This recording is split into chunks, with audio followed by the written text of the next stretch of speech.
বছর ভেদে জাতীয় সম্পদ পশুর চামড়া নিয়ে অজুহাতের কমতি থাকে না এ খাত সংশ্লিষ্টদের। কখনো বেশি দামে চামড়া কিনে বেচতে এসে ক্ষতির মুখে পড়ে মূলধন হারানোর অভিযোগ করেন মৌসুমী ব্যবসায়ী সহ উপকারভোগীরা। কখনো আবার মানহীন চামড়া ব্যবসায় ধস, অর্থনীতি সংকট সহ নানা কারণ দেখিয়ে কম দামে কেনার সিন্ডিকেট করেন অনেক ব্যবসায়ী। এবারও কোরবানির মৌসুমে ব্যতিক্রম হয়নি এ শিল্পে। আনার পরে ৩০০ টাকা 400 টাকা বলে, 500 টাকা উপরে বলে না।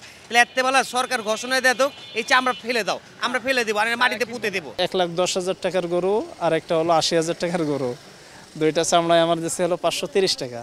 এদিকে পশুর চামড়া ছাড়াতে গিয়ে কেটে ফেলার ঘটনা পুরনো, কিন্তু কাঁচা এই পণ্যে নতুন সংকট তৈরি করছে বক্স অ্যানথ্রাক্স রোগে গুটি হওয়া এবং মোটাজাতকরণের কারণে চামড়া ফেটে দাগ তৈরি হওয়ার মতো রোগ। ব্যবসায়ীরা বলছেন চলতি ঈদ মৌসুমে এমন চামড়ার পরিমাণ প্রায় 30%। রাত 12টা পর্যন্ত মোটামুটি দাম ঠিক ছিল, এরপর তো চামড়া দেরি হয়ে গেল, তো নষ্ট হয়ে যাওয়া বুঝছেন না। স্পট বেশি আছে, পরাই আপনার 30-35%। চামড়ার মধ্যে পর্যাপ্ত পরিমাণ অ্যানথ্রাক্স, পক্স এগুলোর কারণে দানা দানা গুটি, এগুলোর কারণে চামড়া সিলেকশন অনেক খারাপ।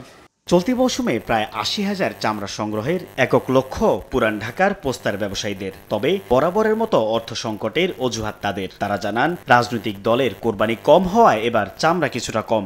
একই সঙ্গে ব্যাংক ঋণে ভাটা পড়ায় 10 থেকে 15% চামড়া কিনতে না পারার শঙ্কায় তারা। দেশের প্রেক্ষাপট বদলের পরে সিচুয়েশন, এনভায়রনমেন্ট সব চেঞ্জ। ওই লোকগুলো দেশে নাই এবং উপরন্ত ঘাপটি মেরে আছে। যারা 5টা গরু দেওয়ার কথা সে একটা দিছে, টাকা নাই যেহেতু। আমার কাছে 5,000 চামড়ার ক্যাপাসিটি, আপনি নিয়েছেন 25,000, এটা আমি নিতে পারবো না তো না। দেশে বছর জুড়ে পশুর চামড়া সংগ্রহের প্রায় 60%ই সংগ্রহ হয়ে থাকে কোরবানি মৌসুমে। আর সঠিক সময়ে সংরক্ষণের অভাবে সারা দেশে নষ্ট হয় 10 থেকে 15% চামড়া।